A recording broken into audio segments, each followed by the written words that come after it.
Sponsored by SEGA.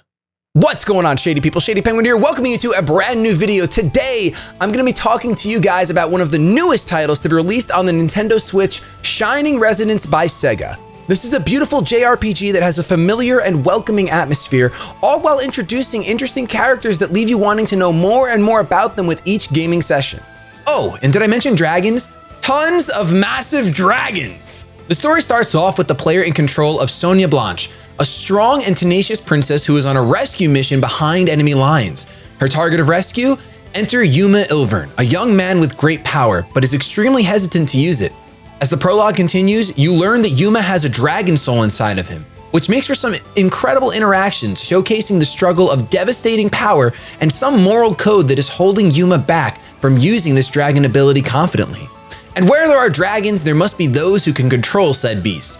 Dragoneers fill this role in Shining Resonance and commune with dragons using their ancient weapon instruments, Armonics. The first Dragoneer ally you meet is Kirika Tawa Alma. She's an elf raised from birth to take on the role of Diva Magica. Her responsibility is to connect with dragons and control the forces of nature. Despite such responsibility, she's extremely calm and even a bit quirky at times. She's been my personal favorite of the game so far. There's going to be a bunch of other characters introduced throughout the game. Between conniving villains with ulterior motives and new party members sporting unique abilities, there's no shortage of new faces to draw you into this world. Now, let's talk about combat. It is by far my favorite aspect of the game. As I worked through the first couple chapters of the game, new mechanics were gradually introduced, which allowed me to learn and adapt without feeling overwhelmed. Enemies are encountered physically on the overworld before transitioning into your field of battle. I truly love how fluid combat feels. The area around you is the same area in which your battles take place, and it feels extremely immersive because of it. You first experience combat during Sonia's rescue mission in the prologue. Her speedy and straightforward attacks make for extremely satisfying battles. Once Yuma joins your party, you notice that he is not as quick as Sonia when it comes to striking, but makes up for it with more power behind each hit. Additionally, Yuma has the ability to transform into a devastating dragon. Kirika's fighting style is more ranged than the former characters. She hits from a distance using barrages of arrows and offers support in healing and other abilities. Speaking of abilities, as you progress and level up your team, members will learn new force abilities, which are pivotal to defeating your foes. See, combat in Shining Resonance is about finding a strategic balance between using your action points, or AP, in order to attack and dodge, and MP to use force abilities in order to overwhelm enemies. Regarding strategy, it might seem like a no-brainer to use Yuma's dragon form in every battle due to its sheer ability to overwhelm most enemies early on, but it's not that simple. Run low on MP while you're a dragon, and Yuma will enter Berserk and turn on his friends with all that power. By the end of the prologue, Shining Resonance offers you 3 unique fighting styles to choose from, coupled with fast-paced battles where strategy matters. I can't get enough of fighting with this gorgeous-looking cast. Oh, and just beyond the prologue, you'll be introduced to another mechanic, Band. Band triggers when Dragoneers use their Armonics to play a song that brings forth a variety of buffs for your team. You can use Band when you're in a tight spot, or just when you want to jam out with Kirika and the crew. Tony Taka truly outdid himself with the designs of all these characters, and it's incredible how the in-game models look just like the original illustrations. Aesthetic is super impactful, and Shining Resonance hits the mark for me.